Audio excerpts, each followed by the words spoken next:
Wow, Shadow, that's sad that you had to apologize to that moment. I feel the same with you. Thanks. Thanks for that. Uh, and I think we have to continue on our work on anything wrong with Th3birdman to, well, you know. Yeah, agreed. So, what's next?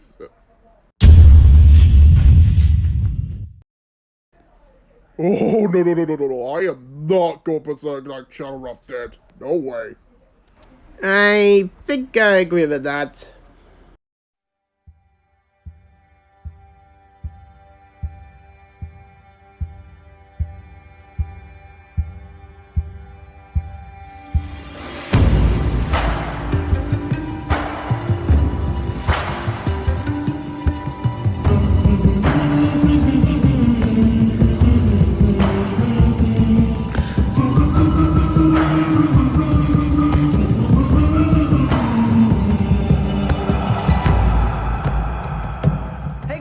Liam here, hope you're having a wonderful day. Welcome back to another episode of Pokemon WTF Moments, the show where we look at the Pokemon anime and we just dissect how rubbish it can be sometimes. Even though we love it, sometimes it can just be rubbish. Apologies, by the way, if you can hear the fan in the background, because it's warm.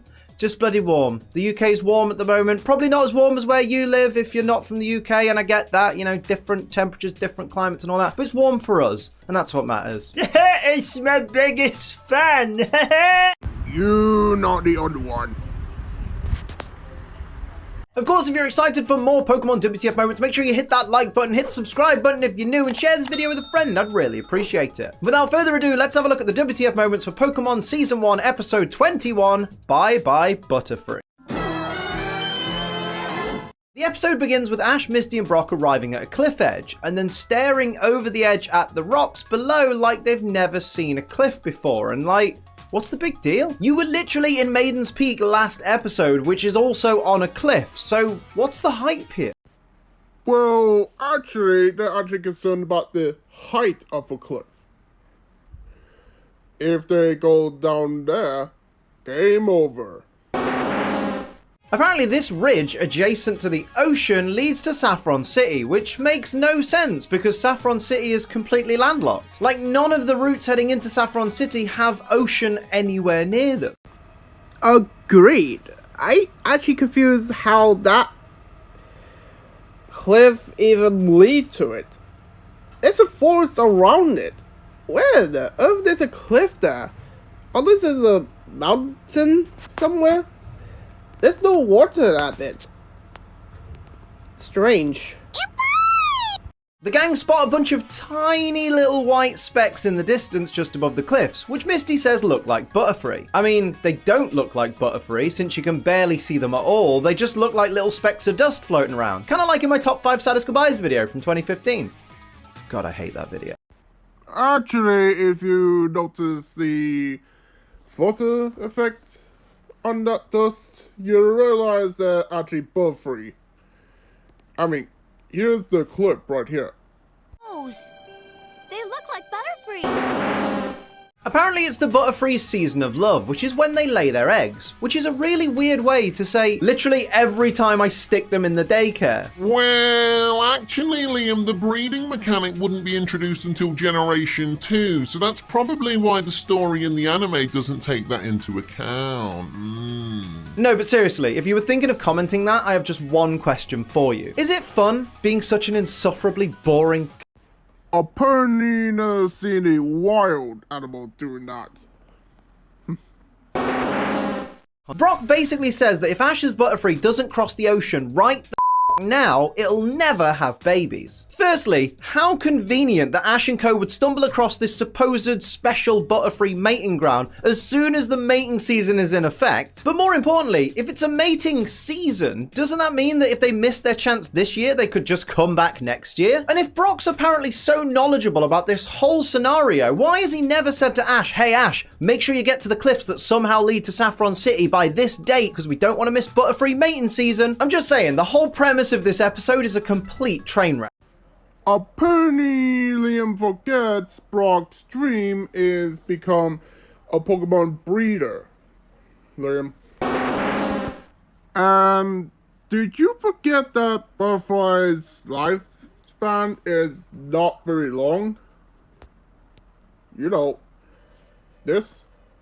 And yes, this Pokemon universe is different to ours, but maybe bro maybe thought that is the Butterfree Pokemon lifespan. Even though that's not the main reason why, but, you know.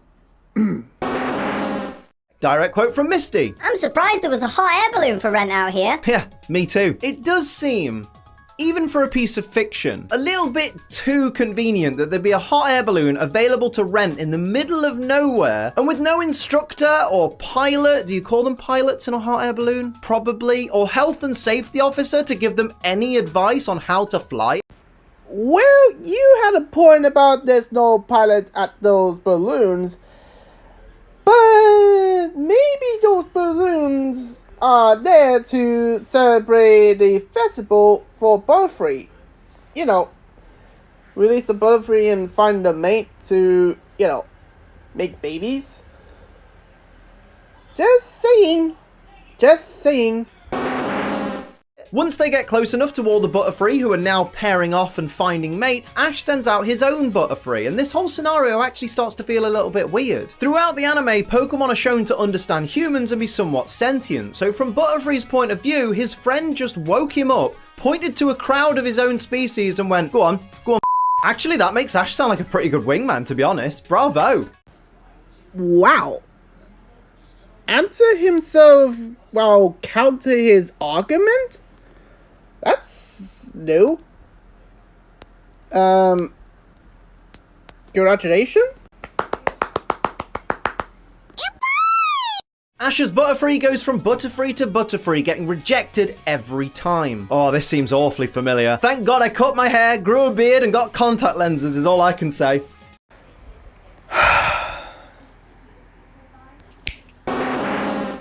Direct quote from Brock. Maybe none of those Butterfree is its type. Typical nice guy behavior here. Suddenly everyone that rejects you isn't your type. Mate, he was approaching them as if he were attracted literally seconds ago. You're telling me that now they've turned him down, he suddenly wasn't interested in the first place? Come off it.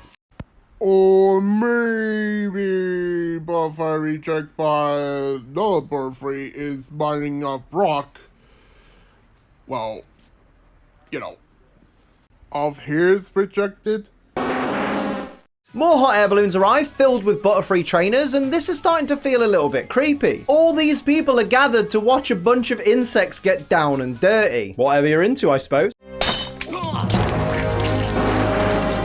Brock spots a woman that he finds attractive sending out her Butterfree and starts yelling at Ash's Butterfree to go and get with her Butterfree so that Brock has a chance with the trainer. I mean, even if it did work like that, which it definitely doesn't, Ash is Butterfree's trainer, so wouldn't he be the one the girl ends up with? I thought you were gonna say Brock is a simp for doing that, but what if? Direct quote from Ash. But Misty, if Butterfree doesn't find a mate, it won't ever have babies. Again, as we've said at least twice now, it's a mating season, which means it will happen again next year. So if you're really that invested in it, if you really want Butterfree to find a mate and he doesn't find a mate this year, you can come back next year for the next mating season. Stop putting so much pressure on the poor little guy.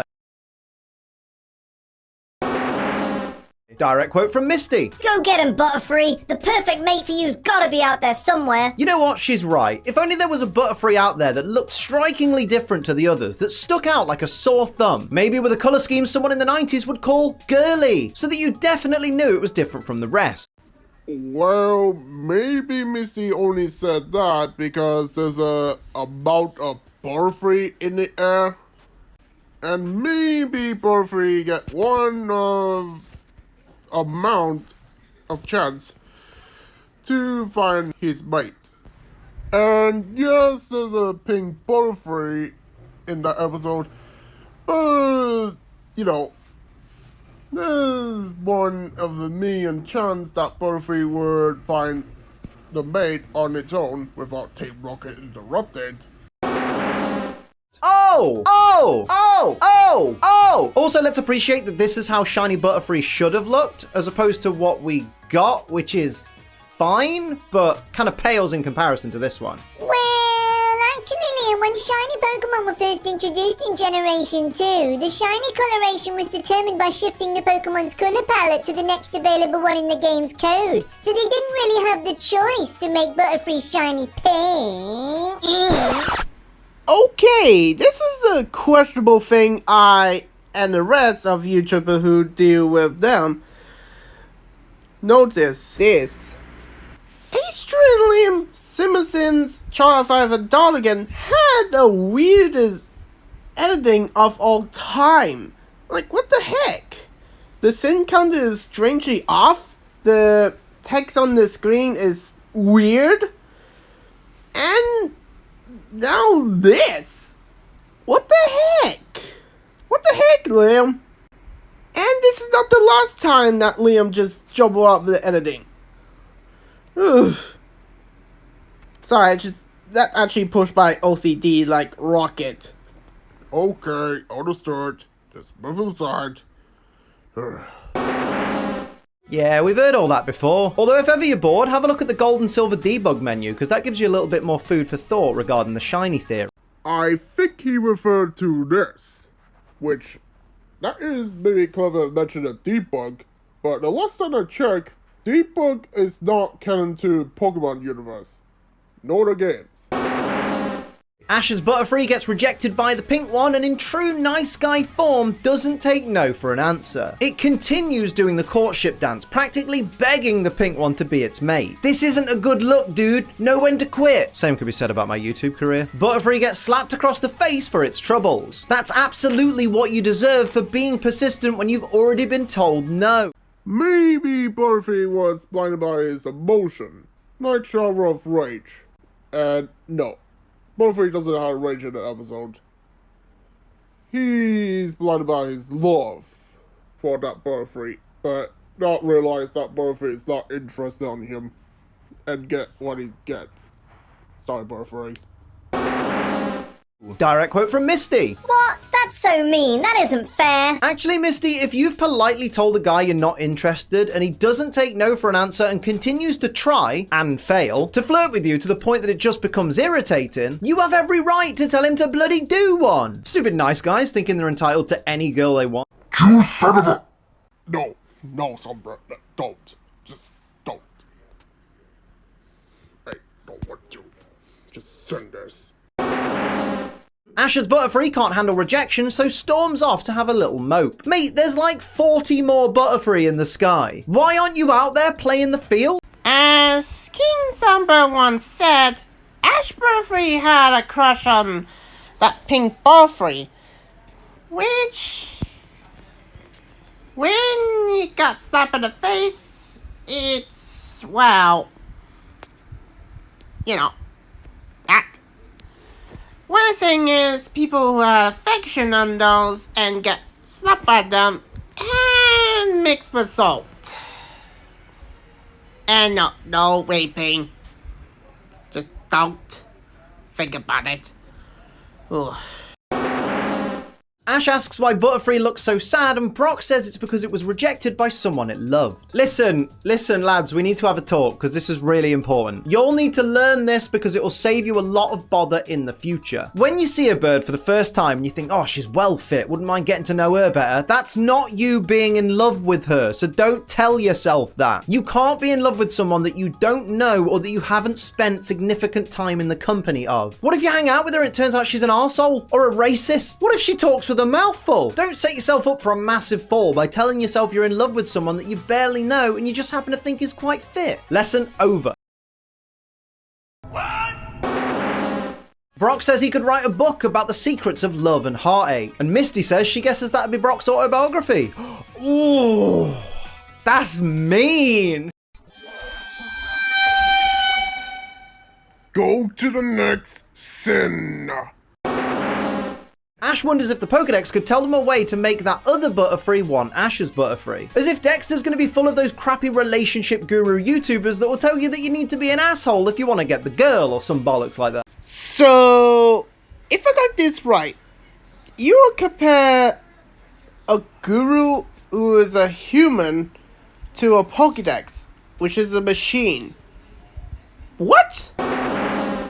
Direct quote from Misty. Love is all about attacking your opponent first, getting a quick punch and surprise them. And while they're still weak, take the lead and you'll beat them, hands down. I know this is a metaphor, but I mean, yikes, this doesn't sound healthy. Agreed.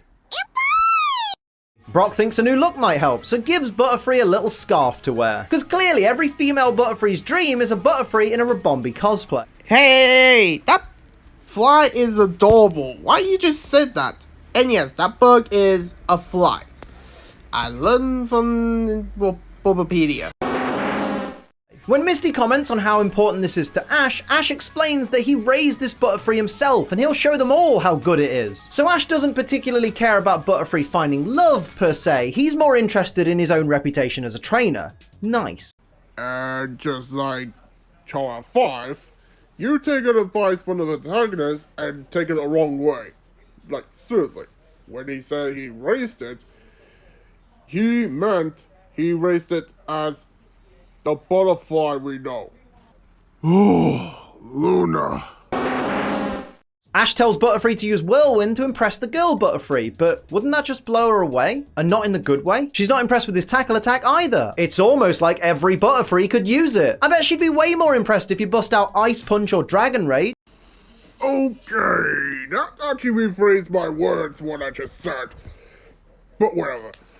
Anyway, you realize that all things are aggressive, right? You know, like dragons you mentioned. Not all dragons are aggressive. Remember Gudra? Yeah, that species is not aggressive.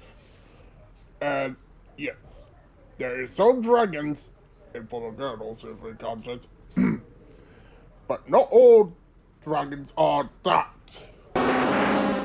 So in an episode filled with hot air balloons, Team Rocket elect to leave their own hot air balloon at home and bring this nifty Team Rocket branded helicopter. Which begs the question, why don't they bring this helicopter every time? Oh, I don't know. Maybe because the helicopter was destroyed and, you know, it's too expensive to repair it. Either that or Geobody has taken away the license to drive that thing. You know, the boss of Team Rocket. You know, just a theory. Again! Okay, enough of that stupid meme that everyone concentrate with that. Oh, Luna. There's literally no reason for Meowth to be outside the helicopter here. Like, he's not even wearing a safety harness or anything. And even if he was, this metal bar is just holding a giant butterfly net. What could Meowth possibly do to assist a giant butterfly net that would require him to be stood outside of the helicopter while it's in motion? What, is he just there in case the net gets tangled up so he can untangle it? I doubt it. It's just pointless. First of all, Liam answered himself. Second of all, beside the tomb physics ability, you realize cats can land on their feet meme. You know that, right? Oh, who are kidding? You are a dog person, not a cat person. Ash tells Brock to chase Team Rocket's helicopter with their hot air balloon, and Brock advises him that Team Rocket's chopper is much faster. Make a note of that, because that'll be important later. What's important right now, though, is G. Ash's Butterfree is conveniently the only Butterfree that doesn't get caught in Team Rocket's net. Damn, imagine if all the other Butterfree had tried flying out of the way. Oh yeah, it's almost like Butterfree was right next to it and knocked away by the helicopter wind of the blade. As in, you need to pay attention to what you watching. Jeez. Ash tells Butterfree to use Stun Spore on the helicopter. Nope, that's the whole point. Just gonna let that sit for a minute. Stupid, innit? Yeah, unless that helicopter is a Cybertronian Pokemon Transformers crossover. Yeah, Ash not realized that helicopter is, well, non-sleepy for that. Boy, that's awkward for him. Ash's Butterfree is clearly struggling against Team Rocket, so he decides he'll send out Pidgeotto to help. But Misty stops him and explains that Butterfree is trying his best, and sending out Pidgeotto would just hurt his feelings. What are you talking about? There's like a bazillion Butterfree about to be abducted by criminals, and you're not letting Ash do everything he can to try and stop those criminals because you're worried about the feelings of one Butterfree. Can you imagine if that's what it was like in sports? Yeah, our goalie's let like 15 goals past right now. We need to sub him out for a different goalie or we're gonna lose the championship. Oh, no, leave him out there. He's trying his best. Can you tell I don't know sports? Oh, boy. Maybe this is hint that Misty is not afraid of her bugs anymore since, you know, she's friends with Butterfree and tried to cheer him on. So Team Rocket escape with all the Butterfree, with Ash as Butterfree in hot pursuit. Ash tells Brock to go after the helicopter, and Brock says, Here goes! while turning up the hot air balloon's burner. Didn't Brock say earlier the helicopter is much faster? You're never gonna catch up. Yeah, the balloon is not fast as the helicopter, but Ash is concerned to rescue those Butterfree, and Ash says after them, he really wants to save them. You want to leave them in the cage of Team Rocket? No way. Apparently there's 100 Butterfree in here, and not a single one of them is struggling or trying in any way to escape. They all seem pretty chill. Can Stockholm Syndrome set in that quickly? Yeah, they maybe stand still like SCP-173, but I think they don't move their rings to not damage them while in the net. I mean, if I remember right, their rings are not thick, but thin. So, yeah, they're trying to not torn their rings off or damage them. Meowth doesn't care about money, he just wants to sit in a man's lap. Pass it on. And what? What's wrong with that? I'm just confused. Ahaha! They're doing the Team Rocket motto, even though they're the good guys. That's very funny! WTF moment, everyone. Protagonists are taunting villains with their own line. It's really lame, everyone. Misty sends out Starmie and asks it to use Tackle Attack, but Starmie spends so much time spinning around in the background of the screen that Misty's just left on screen like this for an uncomfortably long amount of time. Like, even when you think they're gonna use Starmie's spinning animation to make a really cool screen transition, Misty's still behind it, just staring a hole in us. Actually, it's Misty that had a long pose there. Starmie just doing spin attack after Misty's commanded it. Which I don't know why Shumbro actually let that in. Weird. I'm just saying, Butterfree, if you're going to try and break this net or trellis or whatever it's meant to be with your Tackle Attack, maybe focus on an area that doesn't have the love of your life right behind it. Like, if anyone's going to get hurt in this situation, it's going to be the Pokemon that's right behind the point that you're impacting when it breaks. So maybe focus your attention on an area that has a Butterfree you don't care about behind it. First of all, I think you need to concern the Butterfree's wings that were getting damaged by the net, not just his partner. Second of all, I think Butterfree is trying to but it doesn't do budge on the net moment.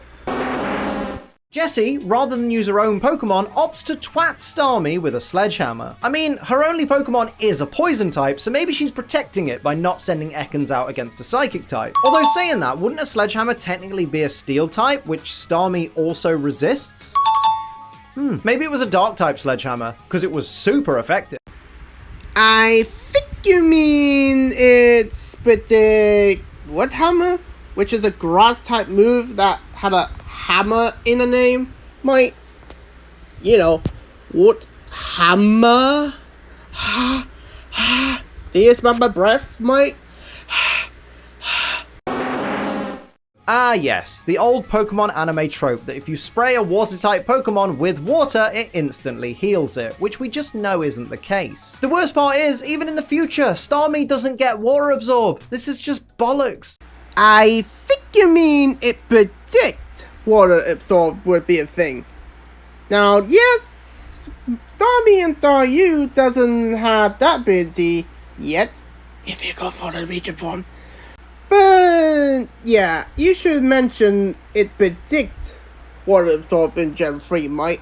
As all the captured Butterfree begin to escape, Team Rocket try and recapture them using nets that are visibly too small to hold a single Butterfree. You better tell that to SpongeBob SquarePants and Patrick Star, Mike. Team Rocket race off in their helicopter to chase down and try and recapture the escaped Butterfree. Ash and Co give chase in their hot air balloon, which we've already established is way too slow to catch up to the helicopter. Misty yells, "Hurry, faster!" and miraculously they somehow catch up to Team Rocket. What happened to the chopper being much faster? Okay, that's actually a real TF moment there, Mike. Like, really, that balloon just catch up with the helicopter for no reason. Okay, maybe it is, but I meant the speed for no reason. Like, what the heck? Good on you, mate. You actually pointed out a real one instead of fake one. Pikachu hops on Butterfree's back so it can get closer to the helicopter. But with the way Butterfree's wings are positioned on its back, wouldn't having something sat in between them really hinder Butterfree's ability to fly? Now, I know anyone gonna say, is that the same way with Squirtle and Butterfree did in the tidal wave of Tentacruel? and I'd say would be, except Squirtle is gliding on Butterfree, not flying. Which, I have to admit, that's another TF moment that Liam just pointed out that is correct. Well done. Pikachu jumps onto the helicopter and uses Thunder Shock on it. But wasn't Misty telling Ash before that using another Pokemon would just hurt Butterfree's feelings? Why is it okay for Pikachu to step in? Well, maybe Butterfree only let Pikachu do it because Butterfree is the one that carried Pikachu. And if Butterfree doesn't want Pikachu, he just, not let him ride on him. Just a thought. Oh, fuck! Ow! Jeez! Ow! Even. Direct quote from Ash. You did it, Pikachu! Great work! Yeah, Butterfree was useless. Is it wrong to kick him in the nuts? Sabra, don't forget what Fluttershy and Lunatic the Gamer just said. I know. The pink Butterfree starts doing the courtship dance for Ash's Butterfree, proving once again without a shadow of a doubt you can be as nice and as charming as you tell yourself you are, but girls will always go for the guy who stands idly by and watches as electric mice destroy helicopters. Oh yeah, like try to stop the helicopter from return to the base, try to break the net and actually did it, or bring his friend to the battle. All that stuff that Butterfree doesn't do. Wink, wink. Now comes the sad part. Get the tissues ready. I'm not crying. You're crying. I'm actually not crying, surprisingly, because watching Ash constantly forget he even has a Butterfree, or trading it away and forgetting minutes later that he even traded it away in the episodes leading up to this episode, just takes the connection away from me. Like, they're not that close. Well, to you, yeah, but to Ash, it is. He has a strong bond with his Pokemon. We know Pikachu? Yeah, that's the same way. I mean, Ash also would do that to his Pokemon. But Butterfree? Well,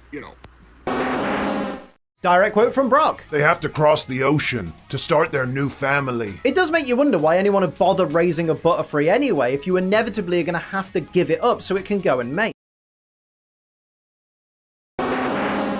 Direct quote from Misty. Your babies are gonna be beautiful. Their babies are going to be Caterpie. Aren't you afraid of those? Again, this is a hint that Misty is going from afraid of it to born with it. I mean, seriously. That and maybe she had a mother figure instinct kicking in. You know, just a theory. Direct quote from Ash. Don't worry, I'll just tell the other... Don't worry, I'll just tell the other Pokemon you're on a trip. And you'll come... Don't worry, I'll just tell the other Pokemon you're on a trip. And you'll come back someday. Oh, it still gets me. It still gets me. Probably because it's been 2 decades and he's still not seen it again. Maybe this is hint that Butterfree passed away. You know, this.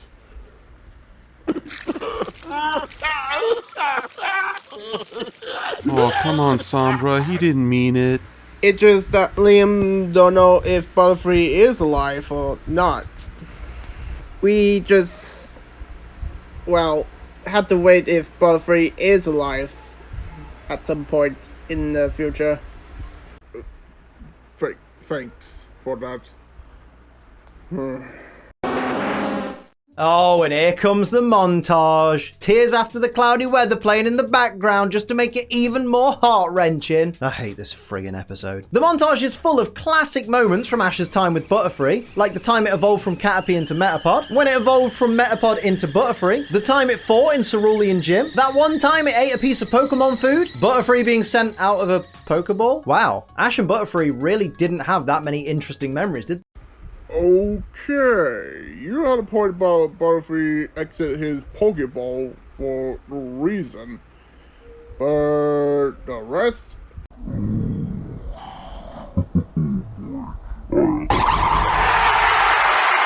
Sorry, Sombra, I had to do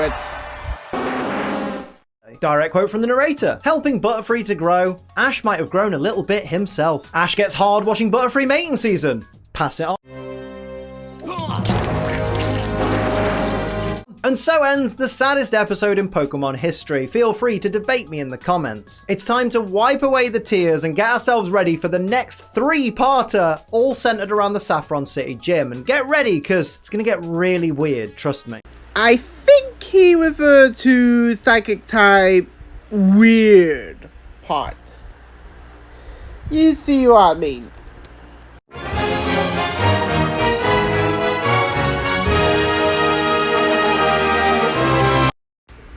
Oh, I guess it's our turn next, huh? Yep. And if you want to know why there's a Japanese on the screen, well, because Sharath is like the Birdman is a weeb. It means to be continued. And yeah, we had to do it on the next one. Hey, that was my joke. Sorry, Birdman. We had to do it. Well, good luck. I expect her well behaved in a week. Well, Martha, I'm... Star-billing bastard, green caterpillar with red stripes, garden shed, and the whore. You son of a... I'll just take Percy to calm him down. And I'll just talk to the other girls about you. Okay. Bite me, miscarriage. Well, let's get started.